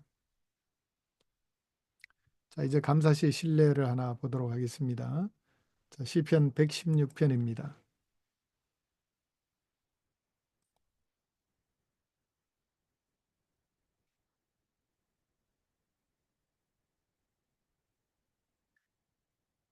자, 시편 116편 자, 우리가 읽으면서 여기에 나오는 감사의 선언, 또 고난과 구원의 경험 이야기, 또 찬양과 봉사에 대한 새로운 헌신 등 구체적인 내용을 우리가 짚어가면서 한번 읽어보겠습니다. 여호와께서 1절입니다. 여호와께서 내 음성과 내 간구를 들으심으로 내가 그를 사랑하는도다. 그의 귀를 내게 기울이셨으므로 내가 평생에 기도하리로다. 먼저 하나님께서 응답하신 사실을 기억하시고 시인은 응답하고 기억하고 평생에 기도할 결심으로 시작하고 있습니다. 자, 그 다음에 3절 보시면 사망의 줄이 나를 두르고 수월의 고통이 내게 이르므로 내가 환난과 슬픔을 만났을 때에 내가 여호와의 이름으로 기도하기를 여호와여 주께 구하오니 내 영혼을 건지소서 하였도다. 바로 이 내용이 아까 탄원시에 본 내용과 일치하죠. 사망의 줄이 두르고 자신의 어려움을 있는 그대로 고백한 내용이 나옵니다. 수월의 고통이 내게 이름으로 내가 환난과 슬픔을 만났을 때 사망의 줄, 수월은 죽은 자가 내려가는 곳이죠. 그래서 수월의 고통, 자, 이런 용어들을 보면 이 시인이 정말 죽음의 위기에 처한 것을 알 수 있습니다. 자, 그것이 질병이었는지 무엇인지 구체적으로 표현은 되어 있지 않습니다만은 이 내용을 보면은 죽음의 위기가 그에게 찾아온 것을 알 수 있습니다. 그래서 내가 여호와의 이름으로 기도하기를 여호와의 주께 구하는 내용을 건지소서 하였도다. 그래서 하나님께 건져달라고 구원해달라고 부르짖은 내용이 나오죠. 그런 다음에 이제 하나님께서 어떻게 응답하셨는지 내용이 이제 5절부터 나옵니다. 여호와는 은혜로우시며 의로우 우리 하나님은 긍휼이 많으시도다. 여호와께서는 순진한 자를 지키시나니 내가 어려울 때에 나를 구원하셨도다 나오죠. 자, 이 내용을 보면은 자, 하나님은 은혜로우시고 의로우시고 또 긍휼이 많으신 하나님이시기 때문에 순진한 저를 지켜주시고 어려울 때 구원해 주셨다라는 구체적인 구원의 내용이 포함되어 있습니다. 바로 이것이 감사시의 독특한 특징입니다. 그래서 하나님 앞에 탄원시에서 간구했던 내용을 하나님께서 응답해 주셨습니다. 이에 대해서 감사를 표현하는 것이 구체적인 내용입니다. 내 영혼아 내 평안함으로 돌아갈지어다. 여호와께서 너를 후대하심이로다. 주께서 내 영혼을 사망에서 내 눈을 눈물에서 내 말을 넘어짐에서 건지셨나이다. 또다시 나오죠. 자신의 영혼을 먼저 위로합니다. 평안함으로 돌아가라고 위로하면서 또 여호와 하나님께서 내 영혼을 사망에서 내 눈을 눈물에서 내 발을 넘어짐에서 건져주신 사실, 구체적인 구원의 내용을 기술하고 있습니다. 예. 그래서 이렇게 감사시에는 하나님께 간구한 내용이 응답된 내용이 구체적으로 기술되어 있습니다. 이것이 바로 감사시의 특징입니다. 자, 그 다음에 뒷부분에 보시면은 이제 자, 내게 주신 모든 은혜를 내가 여호와께 무엇으로 보답할꼬? 하나님께서 은혜를 내려주셔서 응답해 주시고 살려주셨으니 이 은혜에 대한 보답을 또한 결심하게 됩니다. 이것이 감사시의 또한 중요한 특징입니다. 그래서 내가 구원의 잔을 들고 여호와의 이름을 부르며 여호와의 모든 백성 앞에서 나는 나의 서원을 여호와께 갚으리로다. 예. 그래서 자신이 이제 아마 서원 힘들고 어려울 때 서원을 했는 것 같아요. 그래서 여호와 하나님 앞에 그 서원을 갚겠습니다. 예. 그래서 자신의 구원의 잔을 들고 여호와의 이름을 부르면서 자신의 서원을 회중들 앞에서 갚겠다고 말합니다. 자, 똑같은 내용이 뒷부분에 또 반복해서 나옵니다. 여기 보면 내가 주께 감사제를 드리고 여호와의 이름을 부르리이다. 내가 여호와께 서원한 것을 그의 모든 백성이 보는 앞에서 내가 지키리로다. 서원을 이행하겠다라고 결심을 또 하나님 앞에 기도로 올려드리고 있습니다. 그래서 이 감사시는 말씀드린 대로 구체적인 감사의 내용, 부르짖어 기도한 내용을 하나님께서 응답하셨기 때문에 그 응답하신 내용을 감사드리고 또 감사에 대해서 서원이나 또 하나님 앞에 감사제를 이행하겠다, 감사제를 드리겠다라고 이렇게 표현하고 있습니다. 감사제이 되겠습니다.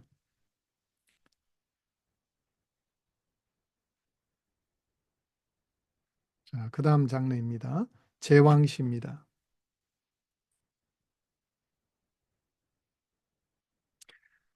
자, 제왕시는 다윗 왕조와 이스라엘의 삶과 예배에서 그 중요성에 초점을 맞추고 있습니다. 제왕시는 특별히 다윗 왕조, 또 하나님은 영원한 왕이시기 때문에 다윗 왕조를 칭송하면서 동시에 영원한 왕 되신 하나님에 대한 말씀도 함께 종종 등장하는 것을 보게 됩니다. 자, 이 시편들은 하나님의 기름 부음 받은 대표자로서 왕을 찬양하고 왕의 역할과 책임을 성찰하며 왕의 통치에 대한 희망과 기도를 표현합니다. 일부 제왕시는 대관식이나 왕실 결혼식과 같은 특정한 역사적 맥락에서 비롯되었을 수도 있지만 이상적인 다윗 왕이 오실 때 하나님의 약속이 궁극적으로 성취될 것을 가리키는 메시아적 종말론적 색채를 띠기도 합니다. 그래서 시편 2편이나 110편 같은 경우에 구약학자들은 주로 왕의 대관식에 사용된 시편으로 봅니다. 그리고 시편 45편은 왕의 결혼식에 사용된 시편이라고 봅니다. 그렇지만 시편 2편과 110편은 궁극적으로 신약 시대에 예수님에게 성취되기 때문에 메시아적 종말론적인 그와 같은 시편으로 이해를 하게 됩니다. 그래서 반드시 메시아적 종말론적 관점에서 시편 2편과 시편 110편 같은 시편을 이해해야지, 시편 72편도 마찬가지고 그렇게 이해해야지 우리 신약 시대를 사는 성도들에게 바로 적용할 수 있는 메시지를 우리는 얻게 되고, 우리가 개인적인 큐티를 하더라도 그렇게 적용해야지 바른 메시지를 얻게 됩니다. 자, 제가 참 안타까운 것은 요즘 구약학계 학자들이 점점 시편의 역사적인 배경, 역사적인 맥락을 강조하면서 이 메시아적 종말론적인 의미를 별로 강조하지 않는 것에 대해서 정말 안타깝게 생각합니다. 차라리 박윤선 박사님이나 이런 분들은 시편의 종말론적인 의미에 그것을 메인으로 삼았는데, 현재 와서 보수주의 학교에서 공부한 사람도 이 역사적인 맥락, 시편 110편 같은 게 역사적인 맥락 이해에만 초점을 맞추고 있는 것은 그것은 정말 잘못된 주석입니다. 제가 누구라고 얘기는 안 하겠습니다. 근데 아주 보수적인 학교에서 가르친 분인데 그렇게 시편을 메시아적 종말론적인 관점에서 보지 않고 역사적 맥락에서만 이해하는 그건 아주 잘못된 자유주의의 영향을 받은 그런 주석 방법입니다. 그걸 볼 수 있어야 되는데 그렇게 보지 못하는 것이 정말 안타깝습니다. 자, 가장 유명한 제왕시로는 시편 2편, 18편, 20편, 21편, 45편, 72편, 89편, 101편, 110편, 132편 등입니다. 이 시편들은 왕의 신적인 선택과 입양, 또 왕의 군사적인 승리와 보편적 지배, 또 왕의 정의로운 통치자로서의 역할, 또 제사장 및 성스러운 기능 등 다윗 왕권과 관련된 다양한 주제와 모티프를 보여주고 있습니다. 또 제왕시의 중심적인 특징 중에 하나는 하나님과 다윗 왕조 사이의 언약 관계를 강조하는 것입니다. 그래서 이 언약 관계를 강조하면서 언약적인 관점에서 얘기하고 있는 것이 시편 89편과 132편 같은 시편입니다.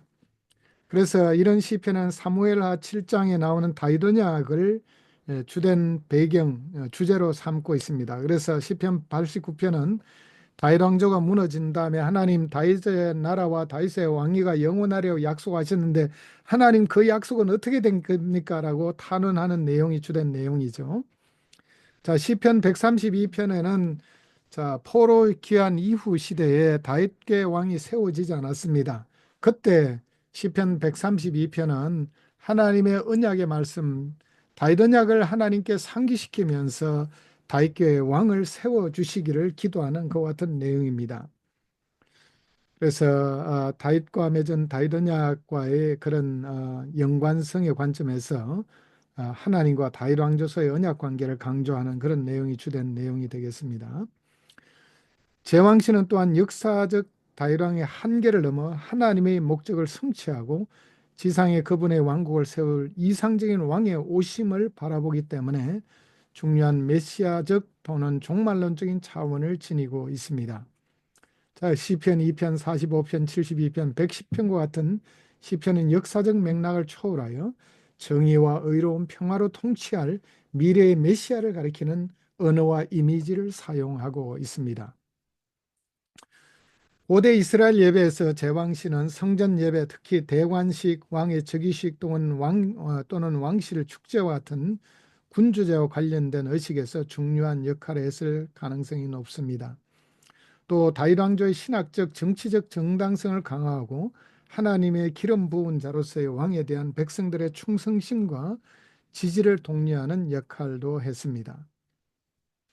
자, 현대 독자들에게 제왕시는 그리스도의 궁극적인 왕권과 그분의 영원한 왕국 건설을 가리키기 때문에 계속해서 관련성을 지니고 있습니다. 시편은 신자들에게 하나님의 언약적 약속들에 대한 신실하심, 의롭고 공의로운 리더십의 중요성, 하나님의 통치가 이 땅에 완전히 실현될 미래에 대한 희망을 일깨워주고 있습니다. 자, 실례로 시편 2편을 한번 보도록 하겠습니다.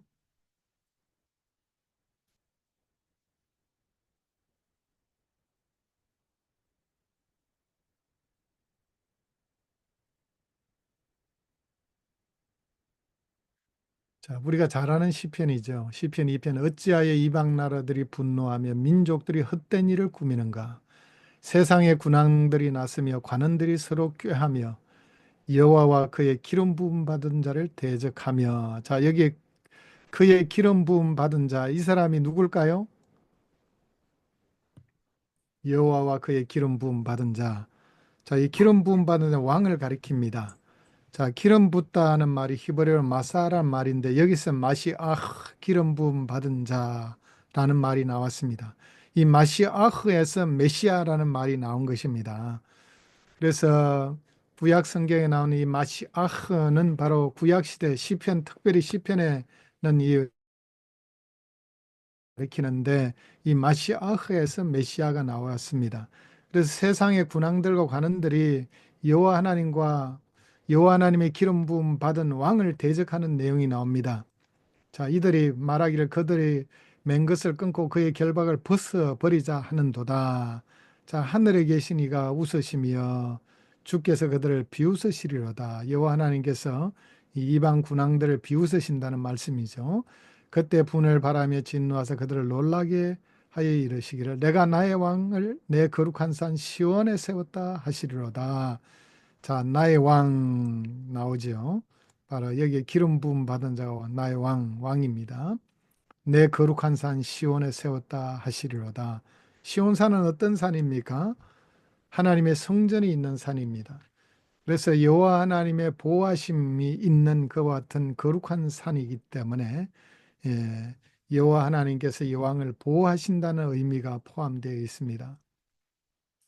내가 여호와의 명령을 전하노라. 여호와께서 내게 이르시기를 너는 내 아들이라. 오늘 내가 너를 낳았도다. 내게 구하라. 내가 이방 나라를 내 유업으로 주리니 내 소유가 땅끝까지 이르리로다. 내가 철장으로 그들을 깨뜨리며 질그릇같이 부수리라 하시도다. 자, 내가 이게 이제 왕이 말하는 것입니다. 내가 여호와의 명령을 전하노라. 여호와께서 내게 이르시되 너는 내 아들이라. 오늘 내가 너를 낳았도다. 자, 이제 이스라엘 왕을 여호와 하나님께서 아들이라 칭하시고 오늘 내가 너를 낳았다. 양자 관계를 삼으셨다라고 말씀하고 있습니다. 자, 이 말씀이 여러분 어디서 나오죠? 혹시 이 말씀의 배경을 아세요? 아시는 분 있으시면 한번 얘기해 보세요. 너는 내 아들이라 오늘 내가 너를 낳았도다. 신약에는 아시죠? 예수님이 세례받고 물에서 올라오실 때 하나님께서 하신 말씀입니다. 근데 이게 원래 구약의 왕들에게 한 말씀이었습니다. 다윗의 왕에게 마시아흐 기름 부음 받은 왕에게 말했습니다. 자, 이 말씀의 출처가 어딨냐면 사무엘하 7장에 나오는 다윗 언약에 있습니다. 그래서 다윗 언약에 보시면 다윗의 왕을 가리켜서 너는 내 아들이라 칭할 것을 이미 예언하고 있습니다. 그 말씀을 인용하면서 바로 이 다윗의 왕은 바로 하나님의 아들이요 하나님께서 친히 세운 왕이라는 것을 강조하고 있죠. 그리고 이 왕에게 세상 끝날까지 다스릴 그런 권세를 주리라 약속했습니다. 그런데 이스라엘 역사를 보면 세상 끝날이 아니라 그 팔레스타인 주변 나라 겨우 장악한 것이 다윗 시대, 솔로몬 시대에 저 메소포타미아 지역부터 저 시나이 반도까지 장악한 것이 전체였습니다. 그럼 이 말씀이 틀린 말씀일까요? 내게 구하라. 내가 이방 나라를 내 유업으로 주려니 내 소유가 땅끝까지 이르리로다. 내가 철장으로 그들을 깨뜨리며 질그같이 부수리로다. 이것이 이 말씀이 이스라엘 왕에게 생각하면은 그대로 성취되지 않았습니다.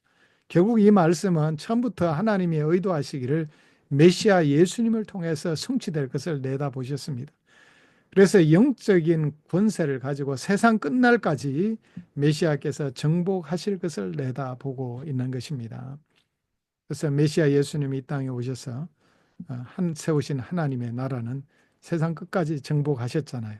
지금 세상에는 25억이나 되는 기독교인들이 있습니다. 80억 인구 중에 약 3분의 1이 기독교입니다. 복음이 거의 안 들어간 곳이 없습니다. 그래서 이 말씀은 예수님에게 온전히 성취되게 되죠. 자, 그런즉 군왕들아 너희는 지혜를 얻으며 세상 재판관들아 너희는 교훈을 받을지어다. 여호와를 경외함으로 섬기고 떨며 즐거워할지어다.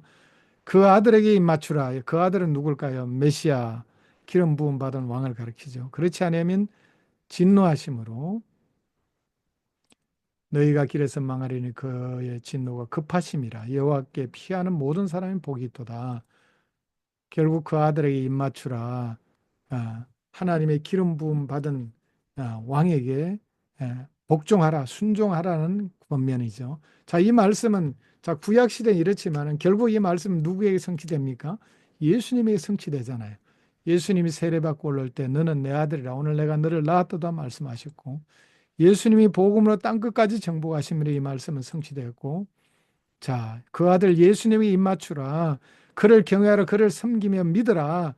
그럴 때 구원을 얻게 된다는 소식을 이 12절 말씀이 전하고 있는 것입니다. 그래서 이 말씀은 예수님에게 온전히, 메시아 예수님에게 이 말씀이 온전히 성취되게 되는 것이죠.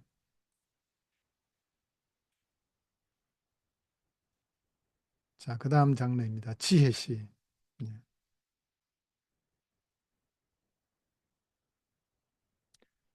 자, 지혜시는 잠언, 욥기, 전도서 같은 구약 성경의 지혜 문학의 주제와 관점을 반영하는 시편의 고유한 장르입니다. 이 시편들은 하나님의 창조 질서의 맥락에서 충실하고 의로운 삶을 살기 위한 실제적인 지침을 제공하고 신학적 성찰, 도덕적 교훈을 제공합니다. 자, 가장 유명한 지혜수로는 시편 1편, 37편, 49편, 73편, 112편, 119편, 127편, 128편, 133편 등이 여기에 속하겠습니다. 이 시편들은 의인과 악인을 대조합니다. 지혜시의 특징이 잠언을 보면 대조하는 내용이죠. 또 신정론의 문제와 의인의 고통의 문제를 다루고 있습니다. 시편 73편 의인의 번성, 악인의 번성과 의인의 고난의 문제를 시편 73편을 다루고 있잖아요. 욥기도 마찬가지고요. 인간의 삶의 덧없음과 허무 시편 49편 전도서에 주된 내용입니다. 또 토라 묵상과 순종의 중요성 시편 119편, 또 가족과 공동체의 조화의 축복 등 시편의 이 지혜 전통의 다양한 측면들이 이런 시편들에 등장하고 있습니다. 지혜시의 중심적인 특징 중에 하나는 의인의 길과 악인의 길, 이 두 가지 길을 강조한다는 점입니다. 자, 시편 1편과 37편과 같은 시편들은 하나님의 길을 따르는 사람들의 성격과 운명을 하나님의 길을 거부하는 사람들과 대조하고 있습니다. 의인은 복을 받고 번성하며 안전한 반면에 악인은 일시적이고 자발적이며 자멸적이며 궁극적으로 파멸하는 것을 보여주고 있습니다. 이 시편들은 독자들의 지혜의 길을 선택하고 하나님의 궁극적인 정의와 변호를 신뢰하도록 격려하고 있습니다. 또 지혜시는 토라 묵상의 중요성, 순종의 가치를 강조합니다. 시편에서 가장 긴 시편의 시편 119편은 하나님의 율법의 아름다움과 능력, 변화의 효과를 찬양하는 이합체 시입니다. 이합체는 히브리 알파벳으로 구성된 시를 말합니다. 시편 기자는 하나님의 교훈, 율례, 계명에 대한 깊은 사랑과 열망을 표현합니다. 또 인도와 지혜, 생명을 제공하는 역할을 인정합니다.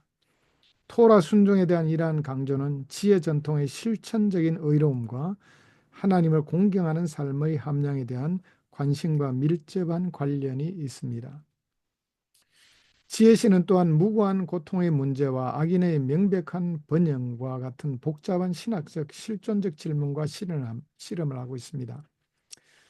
예를 들어서 시편 73편은 오만한 자의 성공과 의로운 자의 억압에 직면한 시편 기자의 시기와 의심에 대한 투쟁을 반영하고 있습니다.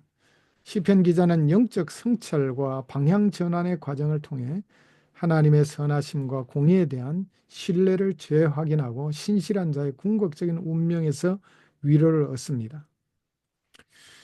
자, 고대 이스라엘의 예배와 삶에서 지혜시는 교훈적이고 형성적인 기능을 수행하여 공동체의 도덕적 신학적 관점을 형성하는 데 도움을 주었을 것입니다. 또한 일상생활에서 신앙의 실제적이고 실존적인 도전에 대한 가르침과 성찰, 토론을 위한 재료를 제공하기도 합니다. 자, 현대 독자들에게 지혜시는 하나님의 지혜와 토라에 비추어 삶의 복잡성을 헤쳐나가기 위한 귀중한 통찰과 지침을 지속적으로 제공하고 있습니다. 자, 이제 한번 실내를 보도록 하겠습니다.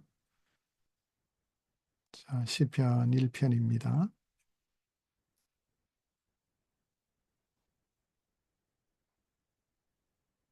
자, 1절. 복 있는 사람은, 우리 함께 한번 읽어볼까요? 시작. 복 있는 사람은 악인들의 꾀를 따르지 아니하며 죄인들의 길에 서지 아니하며 오만한 자들의 자리에 앉지 아니하고 오직 여호와의 율법을 즐거워하여 그의 율법을 주야로 묵상하는도다. 그는 시냇가에 심은 나무가 철을 따라 열매를 맺으며 그 잎사귀가 마르지 아니함 같으니 그가 하는 모든 일이 다 형통하리로다. 악인들은 그렇지 아니하며 오직 바람에 나는 겨와 같도다. 그러므로 악인들은 심판을 견디지 못하며 죄인들이 의인의 모임에 들지 못하리로다. 무릇 의인들의 길은 여호와께서 인정하시나 악인들의 길은 망하리로다. 여러분, 시편 1편의 지혜시의 특징을 한번 찾아보세요. 어떤 것이 있습니까? 의인과 악인을 대조하고 있죠. 의인의 길과 악인의 길을 대조하고 있습니다. 그리고 율법에 대한 강조가 나오지요. 오직 여호와의 율법을 즐거워하여 그 율법을 주야로 묵상하는도다. 이 율법에 대한 강조, 지혜시의 특징입니다. 의인과 악인의 삶에 대한 대조, 지혜시의 특징들입니다. 자, 그래서 지혜시의 특징은 아주 파악하기가 쉽습니다. 시편 119편도 율법에 대한 말씀을 굉장히 176절에는 다루고 있기 때문에 지혜시의 특징을 쉽게 이해할 수 있게 되겠습니다.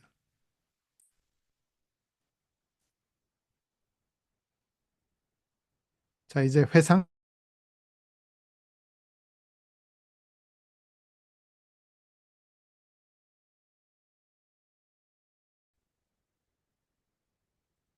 회상시는 역사 시편이라고도 알려진 이 회상시는 이스라엘 역사에서 하나님의 강력한 행적을 이야기하고 반성하는 시편서 내의 아주 고유한 장르입니다. 이 시편들은 하나님의 신실하심과 언약적 사랑을 공동체에 상기시키고 하나님의 지속적인 임재와 공급을 신뢰하도록 격려하는 역할을 수행합니다.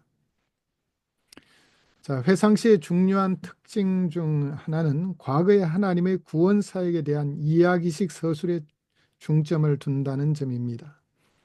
이 시편들은 종종 출애굽, 광야 방황, 가나안 정복, 다윗 왕정 수립과 같은 이스라엘 역사의 중요한 사건들을 이야기합니다.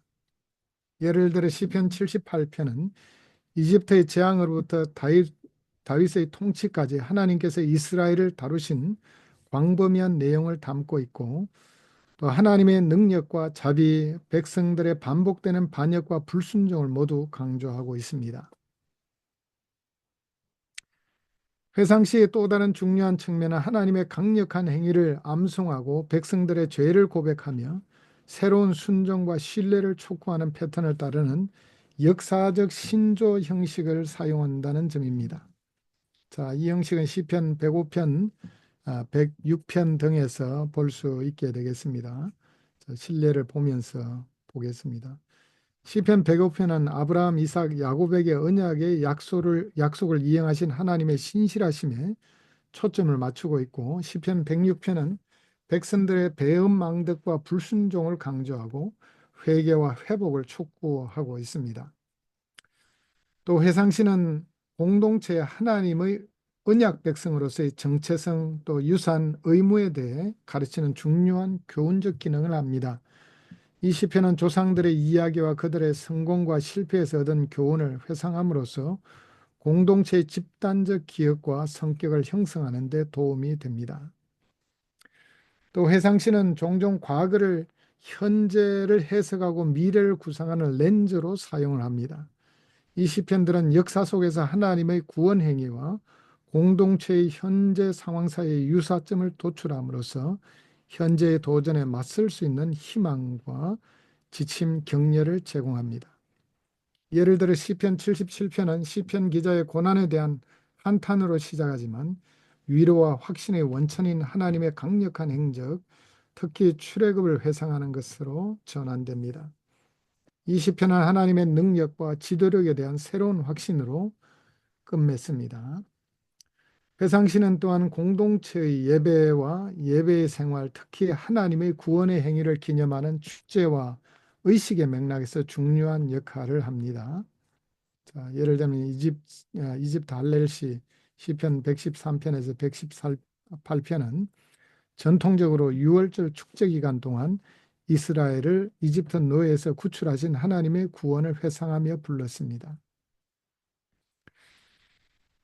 회상시는 역사적, 예배적 기능 외에도 중요한 신학적, 윤리적 차원을 지니고 있습니다. 이 시편들은 하나님의 언약에 대한 신실함과 정의와 의에 대한 관심을 강조함으로써 공동체가 하나님의 성품과 뜻에 따라 살도록 촉구합니다. 예를 들어 시편 103편은 하나님의 긍휼과 자비, 신실하심, 특히 죄를 용서하시고 억눌린 자를 돌보시는 하나님의 축복을 찬양하라는 요청의 근거를 제시하고 있습니다. 자, 현대 독자들에게 회상시는 하나님의 백성의 일원으로서 공유된 역사, 정체성, 목적의식을 함양하는 데 귀중한 자료를 제공합니다. 독자들은 이 시편에 참여함으로써 하나님의 신실하심과 언약적 사랑에 대해 더 깊이 감사할 수 있으며 자신의 신앙 여정에 대한 격려와 지침을 얻을 수 있습니다. 또한 성경의 역사와 자신의 삶에서 과거의 하나님이 일하신 방식을 성찰함으로써 독자들은 하나님의 지속적인 임재와 공급에 대한 더 큰 신뢰와 소망을 키울 수 있습니다. 자, 이제 신뢰를 한번 보도록 하겠습니다.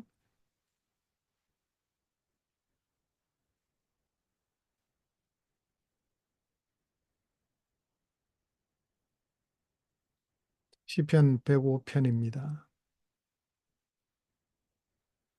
자, 이 길기 때문에 다 읽을 수는 없고요. 자, 여기서 이제 얘기하고 있는 내용이 뭔지를 보면은 회상시가 이런 것이구나 하는 것을 알 수 있게 되겠습니다. 자, 보시면은 1절에 여호와께 감사하고 그 이름을 불러 아뢰며 그가 하는 이를 만민 중에 알게 할지어다. 그에게 노래하며 그를 찬양하며 그의 모든 기이한 일들을 말할지어다. 그의 거룩한 이름을 자랑하라. 여호와를 구하는 자들은 마음이 즐거울지로다. 여호와와 그의 능력을 구할지어다. 그의 얼굴을 항상 구할지어다. 자, 그다음 이제 아브라함 얘기가 나옵니다. 그의 종 아브라함의 후손 곧 택하신 야곱의 자손 너희는 그가 행하신 기적과 그의 이적과 그의 입의 판단을 기억할지어다. 예, 기억할지어다. 회상하라는 말씀이죠. 그래서 아브라함 후손으로 택하신 야곱 자손 너희는 이스라엘 백성을 가리키는 말씀이죠. 그는 여호와 우리 하나님이시라. 그의 판단이 온 땅에 있도다. 그는 그 언약 곧 인대에 걸쳐 명령하신 말씀을 영원히 기억하셨으니 하나님께서 아브라함과 맺으신 언약을 기억하시고 또 여기 나오죠. 또 이삭에게 맹세하시며 야곱에게 세우신 율례 곧 이스라엘에게 하신 영원한 언약이라. 자, 이러시기를 가나안 땅을 내게 주어 너에게 할당된 그 소유가 되기를 하셨도다. 자, 그 다음에 자, 아브라함 언약의 핵심적인 내용이 뭐죠? 여러분 아시는 분이 있으시면 한번 얘기해 보세요. 아브라함 언약의 핵심적인 내용.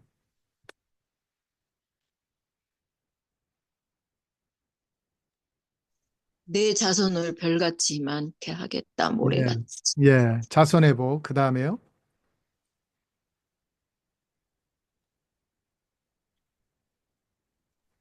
너를 자손, 축복하는 자를 내가 축복하고 너를 저주하는 예, 자를 내가 저주하리라. 예, 복의 통로로 삼겠다는 거죠. 복의 근원, 복의 통로로 삼게 좋습니다. 두 분 얘기 잘했어요. 또 한 가지 더 있어요.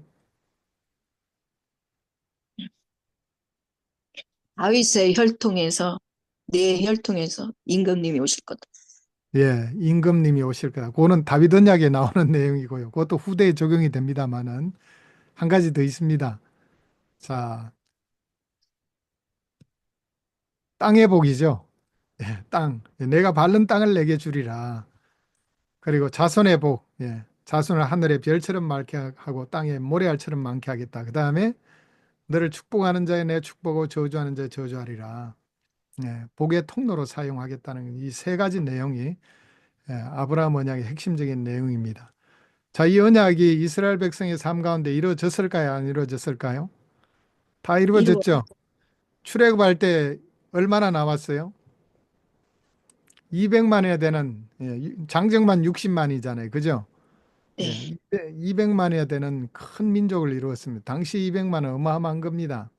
땅의 복은 언제 이루어졌습니까? 여호수아가 가나안 땅을 정복함으로써 땅의 복은 온전히 이루어지게 됐잖아요. 그죠? 가나안 땅을 정복함으로써 땅의 복, 약속, 아브라함에게 밟는 땅을 내게 주리라 약속하신 땅을 밟게 됐습니다. 자, 복의 통로가 되리라는 약속은 어떻게 이루어졌습니까? 음, 복의 통로가 되리라. 자, 아브라함도 복의 헷 사람들의 복의 통로가 됐고, 이삭도 블레셋 사람들의 복의 통로가 됐고, 야곱도 바로에게 축복하잖아요. 마지막에 안수 축복하잖아요. 요셉, 요셉 통해서 애굽이 복을 받고 이스라엘이 복을 받고 이스라엘 민족 죽을 뻔했는데 요셉 통해 살아나게 됐죠. 기간 주변 나라들이 복을 받게 됐습니다. 보디발의 집이 복을 받게 됐고 감옥이 복을 받게 됐고 가는 곳마다 복의 통로로 쓰임 받았잖아요. 자, 이 정도로 끝나는 게 아니죠. 자, 땅의 복, 자손의 복, 복의 통로가 되는 이 세 가지 아브라함 언약의 중요한 복들이 자, 신약에 와서 구약에는 어떤 의미에서는 이스라엘이 우상 숭배하고 불순종해가 땅도 잃어버리고 자손도 포로 기간에 정말 수만 명 수준으로 줄어들게 되고 복의 통로는 커녕 저주의 통로가 되는 그런 구약 시대 고난을 겪게 되잖아요. 그런데 포로 기한 이후에 돌아와서 하나님이 그들을 다시 복의 통로로 쓰시고 그리고 땅의 복, 자손의 복을 주시기로 약속하셨는데 온전히 안 이루어졌어요. 자, 온전한 복은 언제 이루어지게 됩니까? 예수님을 통해서 땅의 복, 자손의 복, 복의 통로가 이루어졌습니다. 자, 세 가지 구약 시대 복, 땅, 자손, 복의 통로가 예수님 안에서 어떻게 이루어집니까? 아브라함 언약 백성은 누가 아브라함 언약 백성이 됐습니까? 갈라디아 3장에 예수 믿는 우리가 아브라함의 자녀가 됐다고 말하고 있습니다. 그래서 지금 현재 살아있는 25억 명이 아브라함 자손이 됐어요. 그간 2000년 동안 예수 믿은 수많은 사람, 수백억이 될 수 있습니다. 그들이 아브라함 자손이 되었습니다. 하늘의 별처럼 땅의 모래알처럼 많은 아브라함의 백성들이 됐습니다. 땅의 복은 어떻게 됐어요? 가나안 땅은 뭘 상징합니까? 가나안 땅은 하나님 나라를 상징하죠. 그죠? 가나안 땅은 하나님 나라를 상징합니다. 자, 하나님 나라는 어디에 임해요? 우리의 마음속에 하나님 나라 임하잖아요. 교회 공동체 속에 하나님의 나라가 임하잖아요. 그래서 하나님의 복음이 들어간 곳은 다 하나님 나라가 임한 곳이. 그래서 세계 만방에 하나님 나라의 복이 다 임했습니다. 대한민국 땅에도 150년 전만 해도 복음이 들어오지 않아서 이 땅에 하나님 나라가 없었는데 지금 뭐예요? 1000만원에 되는 하나님 나라가 이 땅 위에 임했습니다. 복의 통로는 무엇일까요? 복의 통로는 복음을 통해서 복의 통로를 누리게 되잖아요. 그래서 복음이 최고의 복의 통로가 되는 길입니다. 그래서 우리가 복음을 전할 때마다 복의 통로로 쓰임받게 되는 거예요. 예수님 통해서 세계 25억이 지금 복의 통로로 복을 누리고 있어요. 그간 살다가 죽은 예수 믿고 죽은 수백억 명이 또 예수님의 복을 누리고 죽은 사람들입니다. 그래서 아브라함의 복은요, 아브라함 시대뿐만 아니라 구약 시대, 지금 시대에도 계속 이루어지고 있는 것입니다. 그래서 회상시를 우리가 생각할 때 이 아브라함이 주신 복은 구약 시대에만 이루어진 것이 아니라 지금도 이루어지고 있다는 것을 우리는 알고 있습니다. 그 다음에 요셉 얘기도 나오고 발에 차고 차인 요셉 얘기도 나오고 자, 그 다음에 모세가 그 재앙을 내린 얘기도 나오고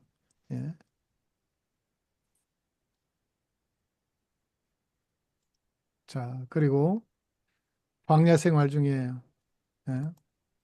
반석을 열으신 얘기. 그래서 출애굽 사건과 구원에 대한 아브라함 언약부터 출애굽 사건까지의 중요한 역사적 사건들을 얘기하면서 그 하나님의 구원을 기리고 있는 것이 바로 이 회상시의 특징입니다.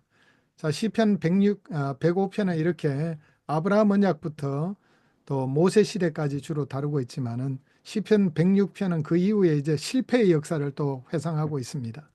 그러면서 우리에게 교훈을 주는 것이 바로 이 회상시의 특징이 되겠습니다. 자, 지금 시간이 예, 100분이 찬 것 같으네요. 오전 여기 한국은 오전 시간입니다. 예. 자, 이 정도로 하고요. 10분간 휴식하도록 하겠습니다.